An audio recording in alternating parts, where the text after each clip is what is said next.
When the unknown emerges, you tend to experience anxiety. And then there's the known, and I define the known very specifically and very carefully. The known is the place you are when what you're doing produces the results you want. And I say want because that brings motivation and emotion into the game. So you're motivated to pursue something. You pursue it, and what you want happens. Not only do you get what you want, but you get validation for the structure that governs your perceptions and your actions. If you gaze into the abyss long enough, you see the light, not the darkness. I'm betting my life on it. Bring it on. The adventure along the route, man. And I would say, where's that adventure to be found? You don't want someone else's fate. Man, your fate's enough. And your adventure's enough. It's plenty. It's more than you can ever fully realize. And so that's also part of the reason that we all believe that the individual has some intrinsic dignity. It's don't be so sure that your position in your room is so damn trivial. It might be your attitude towards it that's trivial. And if you're in dire straits and dire circumstances, just look at how much opportunity you have to make things better. Well, maybe the same thing's true of life, right? You bind yourself to it. And the tighter you bind yourself to it, the more you find out what it is. And that's like a radical embrace. We're built to walk uphill. And when you reach the pinnacle of the hill, you want to stop and appreciate the vision. But the next thing you want is a higher hill in the distance, because it's from the uphill climb that we derive our value. Almost all the positive emotion we feel, especially the emotion that fills us with enthusiasm, that's experienced in relationship to a goal. And so in some sense, you want a goal that you can never attain. There's nothing that makes you more formidable than verbal competence and being able to articulate, be able to think, to marshal your arguments, right? Aim yourself in one direction. And you might say, well, I've gone halfway down this path and I found out it's wrong. Well, how do you distinguish that from just giving up? Well, that's a really hard question, right? It's a moral hazard. But then the absolute is, yeah, but you have to play one of them. You have to learn to play one of them. You have to become an expert at least one of them. And then that's not a relative proposition. And I believe that's true. So you want to commit to something. And then when you commit to something, you require yourself, bring all of your disparate components moving in a single direction, united in a single direction. So it's a unifying act. You said that a harmless man is not a good man. A good man is a very dangerous man who has that under voluntary control. How should people become more dangerous? Oh, becoming more articulate is definitely, I would say, that's the primary array of weapons. I mean, physical prowess is something, and it's not nothing, that physical confidence that comes along with that as well. But the same thing replicated at the level of the ability to communicate and to think, and that's a way broader field of battle and opportunity. In a world with seemingly infinite... Bothered by. Like a million things, man. But some things grip you. They bug you. And they might make you resentful and bitter. Because they bug you so much. Like, they're your things, man. They've got you. So then I look for a question that I would like the answer to. I would really like the answer to it. So I don't assume I already have the answer. Because I would actually really like to have the answer. So if I could get a better answer, great. And so that's the first thing. And that's like a prayer. It's like, okay, here's a mystery. I would like to delve into it further. Well, so that's humility. It's like, here's a mystery, which means I don't know. I would like to delve into it further, which means I don't know enough already. And then comes the revelation. It's like, well, what's a revelation? Well, if you ask yourself a question, it's a real question. Do you get an answer? An answer is, well, yeah, thoughts start to appear in your head. So from somewhere. That's right, from somewhere. Where do they come from? Do you have a sense? Depends on what you're aiming at. It depends on your intent. So imagine that your intent is to make things better. Then maybe they come from the place that's designed to make things better. Maybe your intent is to make things worse. Then they come from hell. With pursuing their dreams. Because it's inappropriate to continue in a direction you now realize to be wrong. It's also inappropriate to give up and use that rationalization as an excuse. And how do you distinguish? Especially seeing as we're not transparent to ourselves. Well, right, exactly. So that is genuinely a moral hazard. So one of the principles that I tried to abide by in my therapeutic discussions was you can change course as long as the next thing you do is equally or more difficult. Because that's a check against just giving up. So you want to discipline yourself so you can get yourself organized so that you can go in a particular direction, so that when you find the right direction, you can really go in that direction. And that does require an apprenticeship of sorts. And it might not matter in some sense exactly what the apprenticeship is, as long as it is rigorous. You want a goal that you can never attain, so you can always move closer to the goal that recedes as you move towards it. You think, well, that's frustrating. It's like Sisyphus pushing the rock uphill. But it's not, because as you pursue that goal, you put yourself together and your life does get better and richer and more abundant. And that's why the highest levels of virtue and goal are in some sense transcendent. You want them to be above everything you're doing so you can continually move towards something that's more sublime and better. That's what you are. You're here to live, not to sleep. And the problem with the vision of Mai Tais on the beach is that, well, first of all, that's a vision of drug-induced unconsciousness. Second, it's only going to work for about a week. Third, you're going to be a laughingstock in a month and depressed and aimless and goalless. That's not. It's you want a horizon of ever-expanding possibility. And so it does happen to people because they've staked their soul on the attainment of an instrumental goal. What's your time worth? You're a university student.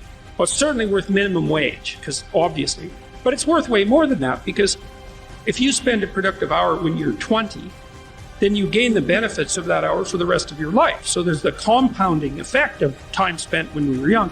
So I say, well, let's assume your time's worth $50 an hour, which I think is an underestimate, but whatever. Let's call it 50. We call it 25, but we'll call it 50. That's $2,000 a week you're wasting. It's $100,000 a year. It's like, how much better would your life be if you weren't wasting $100,000 a year? The Da Vinci Code. Everyone liked that. It sold a lot. And, it was full of little mysteries. It's full of hints that there was more to the world than you think, and which is definitely true. And that, there was a way of getting access to that knowledge and that it would really be worthwhile. And people like that. They like that. And the reason for that is because it's true. Some people have traced fairy tales back, more than 10,000 years. And so they're part of an oral tradition. And oral traditions can last for tens of thousands of years. And, it's a story that's been told for 10,000 years is a funny kind of story. It's like people have remembered it and obviously modified it. It's like a game of telephone, where I tell you something and you whisper it to the person next to you and so on. It's like a game of telephone that's gone on for, 1,000 generations, and all that's left is what people remember. Maybe they remember what's important, because you tend to remember what's important. It isn't necessarily the case that you know what the hell it means. You don't know what music means. That doesn't stop you from listening to it. You don't know, generally speaking, what a movie that you see or a book that you read means, not if it's profound. It means more than you can understand, because otherwise why read it? Learn to write. I'm dead serious. I'm dead serious about it. Because writing is formalized thinking. And so the way you write is, first of all, you need a problem. Because why write if you don't have a problem? So this is good advice if you're just writing an essay. Classics. It's like, pick a bloody problem that you want to write about. Otherwise, it's false right from the start. It's up to you to engage with the material until you find something that grips you, that you desire to invest in. So you need a problem. Well, the next thing you need to do is you need to have something to say about it. So reading is really good for that. Read as much as you can. Get your hands on it. Addresses the problem. Okay, so now you know a bunch of things, or at least provisionally, you at least have access to it. Well, now you start sorting through it. It's like, okay, well, maybe I need to summarize what I learned. And And then I need to iron out the contradictions between what I've learned. I need to elegantly formulate that. And I need to get my word choice right, and my phrase choice right, and my sentence choice right. And I need to organize the sentences into proper paragraphs, and the paragraphs into proper sequence so that I have a coherent argument. And at the same time, what you're doing is you're integrating your own personality at the highest and most abstract level of organization. And you're sharpening your tools, and you're putting yourself straight because you're learning to think. You learn to do that by writing many, many years. You hone your words. They're the most powerful thing about you, bar none. If you are an effective writer and speaker and communicator, you have all the authority and competence that there is. And so you're at university. Maybe you're taking a humanities degree. Well, what's the humanities degree for? It's to teach you how to think. You learn to think by writing. Now, there's more to read, to speak, and all of that. But the best thing you can do is read and write every day, a couple of hours every day. Write about things you find important, and see if you can discover what you believe to be true. And that'll build you a foundation. And it's unbelievably practical. Like if you look at people who are phenomenally successful across life, there's various reasons, but one of them is that they're unbelievably good at articulating what they're aiming at, and strategizing and negotiating and enticing people with a vision forward. It's like, get your words together. That makes you unstoppable. And that's the core of the humanities, right? Get your words together. Make yourself an articulate creature, and then you're deadly in the best possible way. So, and take that seriously. The best thing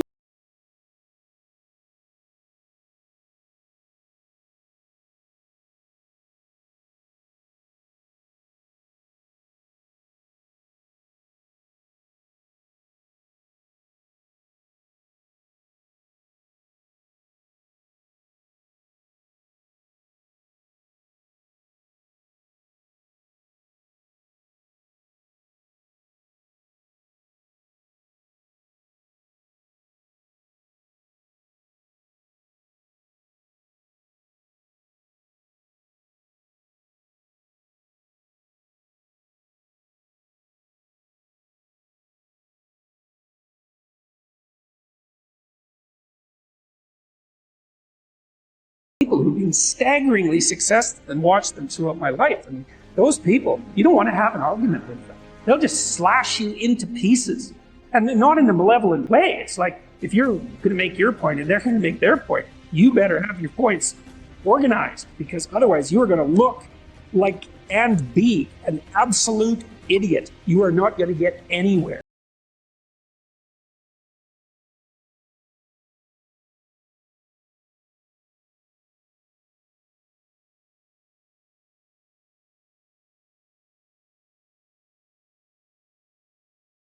So that's what you do. So you're in English, right? New language. It's anyways. It's teach people to be articulate, because that's the most dangerous thing you can possibly be. So, and that's motivating if people know that. It's like, well, why are you learning to write? Because here's your sword, here's your M16, right? Here's your bulletproof vest. Like, you learn how to use them. You students, you might think in your more cynical moments that you have to offer your professors what they want and gerrymander the content of your language to suit their predilections, or what you consider to be their predilections. First of all, it's a very small minority of professors who are corrupt enough to punish you for producing a high-quality essay that they don't agree with. And though that's reprehensible, but it doesn't happen very often. But more importantly, it's the highest academic sin to do that. Because what you're here to do is to learn to find your true voice. And every time you deviate from that for expedient reasons, you corrupt yourself. And not in a trivial way. Because when you formulate your arguments, that becomes a permanent part of your character. You carry that with you. It becomes part of the structure through which you view the world, and it guides your actions.